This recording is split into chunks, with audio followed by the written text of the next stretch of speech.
Perkenalkan, nama saya Trisanja Lydia Ritonang, NIM 210811020042 dari Prodi Ilmu Administrasi jurusan Administrasi Bisnis kelas genap.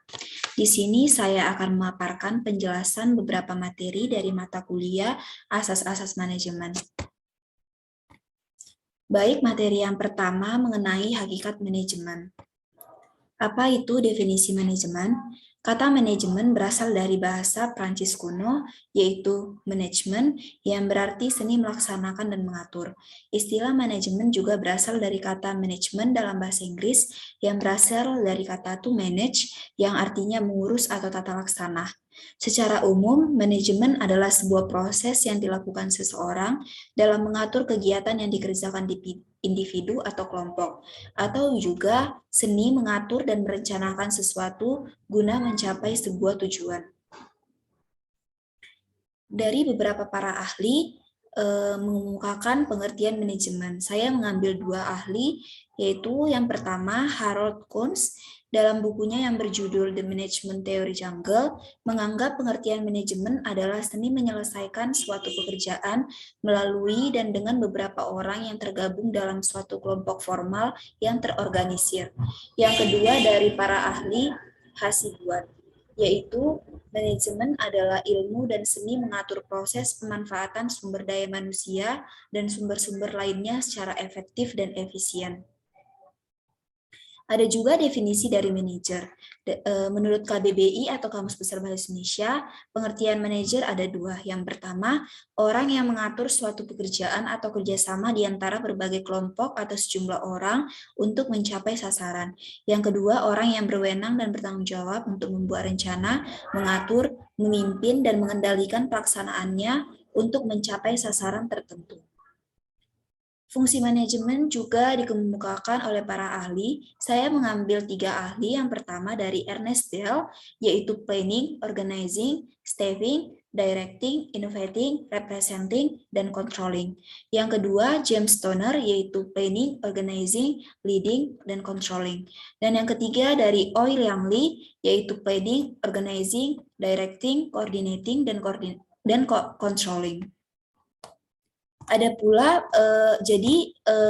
mengenai fungsi tersebut dikombinasikan menjadi 10 fungsi, yaitu yang pertama forecasting, yang kedua planning, ketiga organizing, yang keempat staffing atau assembling research, yang kelima directing atau commanding, yang keenam leading, ketujuh coordinating, kedelapan motivating, kesembilan controlling, dan yang ke-10 reporting. Tingkatan manajemen juga ada. Yang pertama, manajemen tingkat atas atau top level management. Jadi top level management ini dipimpin atau dipertanggungjawabkan penuh oleh penguasa yang paling atas seperti presiden direktur, wakil presiden direktur, direktur utama, dan CEO. Yang kedua adalah manajemen tingkat menengah atau middle level management.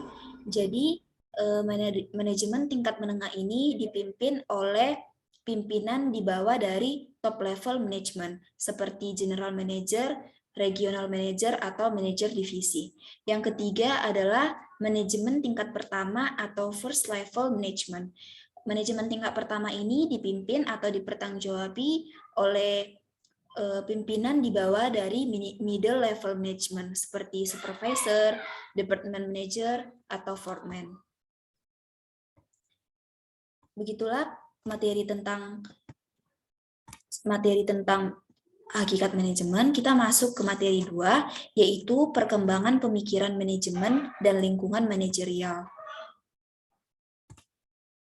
Perkembangan pemikiran manajemen ini juga dibagi beberapa pemikiran. Yang pertama itu pemikiran manajemen klasik. Jadi pemikiran manajemen klasik ini dibagi menjadi dua aliran. Yang pertama, aliran saintifik klasik. Aliran ini muncul akibat adanya kebutuhan untuk meningkatkan produktivitas dan efisiensi. Aliran ini banyak berhutang pada sejumlah pemikir dominan seperti Frederick Taylor, Henry Gann, Frank dan Lillian Gilbert.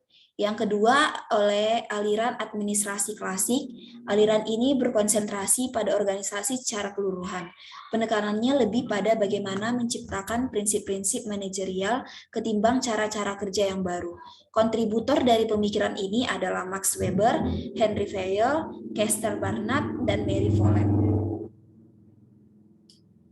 Dan yang pemikiran kedua yaitu pemikiran manajemen neoklasik. Teori neoklasik ini mendefinisikan organisasi sebagai sekelompok orang yang saling berhubungan untuk mencapai suatu tujuan bersama.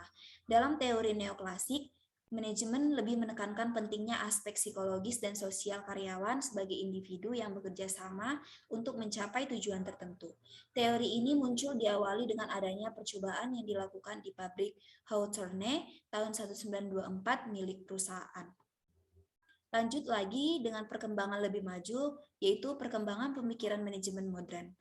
Manajemen modern ini lebih menekankan pada aliran kuantitatif dan merupakan gabungan dari operation research dan manajemen science. Biasanya para manajer akan menggabungkan lebih dari satu teori manajemen dalam implementasi di dalam perusahaannya. Dan yang terakhir yaitu perkembangan pemikiran manajemen postmodern, yaitu perkembangan yang lebih maju. Ini lebih menekankan pada pekerjaan kelompok atau tim, di mana wewenang diberikan kepada pemimpin kelompok. Kontrol dan pengawasan menjadi tanggung jawab individu, pekerja sebagai investasi, bekerja pada kelompok-kelompok dengan keahlian yang beragam, serta keberagaman keahlian merupakan hal yang terbaik menurut dari manajemen postmodern ini. Kita masuk ke lingkungan manajerialnya. Jadi lingkungan manajerial ini juga dibagi beberapa lingkungan. Yang pertama, lingkungan internal. Ini berasal dari dalam organisasi dan dimensinya langsung mempengaruhi kerja seorang manajer. Termasuk ke dalam dimensi ini yaitu budaya organisasi. Dan yang kedua adalah lingkungan manajerial eksternal. Lingkungan ini juga dibagi menjadi dua, yaitu lingkungan umum dan lingkungan tugas. Lingkungan umum ini adalah lapisan terluar lingkungan eksternal yang tidak langsung mempengaruhi organisasi dan mengelola organisasi. Dan yang kedua ini adalah lingkungan tugas, di mana ini adalah lapisan lingkungan luar yang paling dekat dengan organisasi. Ia termasuk sektor-sektor yang melakukan transaksi harian dengan organisasi. Dan selanjutnya, lingkungan manajerial global. Lingkungan global adalah faktor-faktor yang mempengaruhi kemampuan perusahaan untuk melakukan bisnis global, untuk menjual barang dan jasa guna mencapai tujuan perusahaan.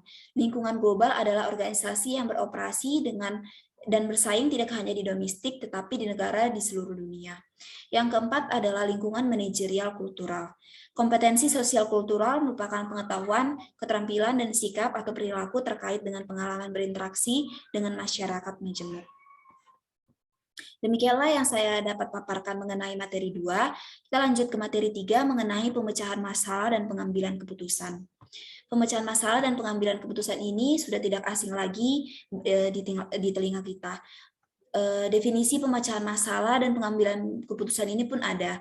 Jadi para ahli yaitu Polia tahun 2000 mengungkapkan pemecahan masalah yang berarti mencari jalan keluar dari sebuah kesulitan, suatu cara keluar dari rintangan, mencapai suatu tujuan yang tidak seketika dapat dimengerti. Dan juga definisi dari pengambilan keputusan ini secara umum yaitu suatu pemecahan masalah untuk memilih satu alternatif dari beberapa pilihan alternatif yang tersedia. Nah, dalam pemecahan masalah juga memiliki tahapan-tahapan. Yang pertama itu menemukan masalah, yang kedua mencari sebab-sebab yang mengakibatkan masalah, yang ketiga menemukan penyebab utama, yang keempat menyusun rencana penanggulangan, kelima melaksanakan rencana penanggulangan, keenam evaluasi hasil penanggulangan, yang ketujuh standarisasi, dan yang terakhir rencana selanjutnya. Tadi pemecahan masalah, kita masuk ke langkah-langkah pengambilan keputusan. Jadi yang pertama langkah-langkahnya itu yaitu identifikasi keputusan, yang kedua kumpulkan informasi, yang ketiga identifikasi alternatif potensial, dan keempat analisis semua bukti, kelima pilih opsi, dan yang terakhir ambil tindakan. Dalam jenis-jenis pengambilan keputusan ini juga memiliki beberapa jenis.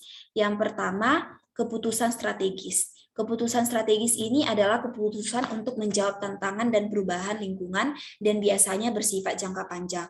Keputusan ini diambil oleh manajemen atas seperti yang saya jelaskan tadi, CEO, atas bos seperti itu.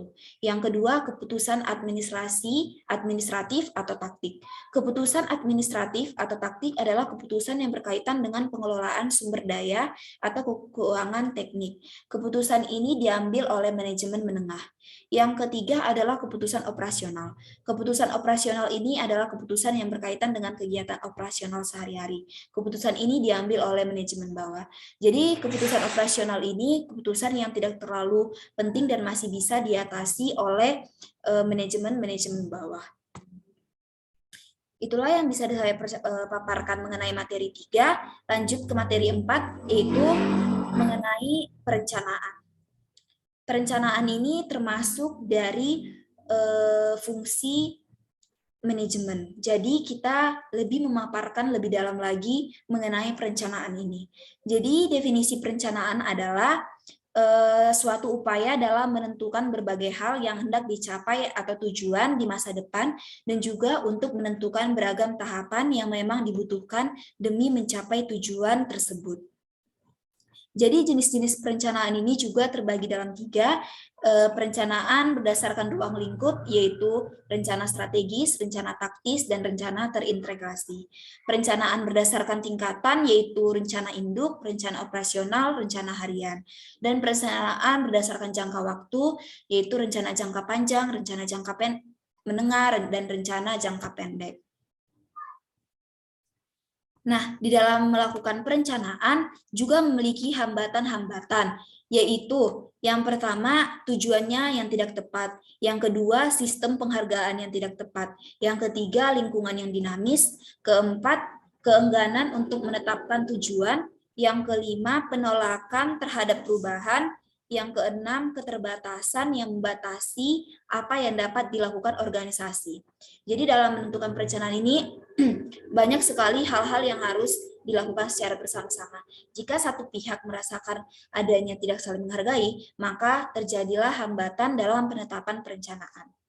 Nah, jika ada hambatan, maka ada juga cara mengatasinya. Oleh sebab itu, cara mengatasinya yang pertama adalah pemahaman maksud tujuan dan rencana. Yang kedua, komunikasi dan partisipasi meskipun mungkin dibuat pada tingkat tinggi. Yang ketiga, konsistensi, revisi, dan pembaruan tujuan. Yang keempat, sistem penghargaan yang efektif secara umum.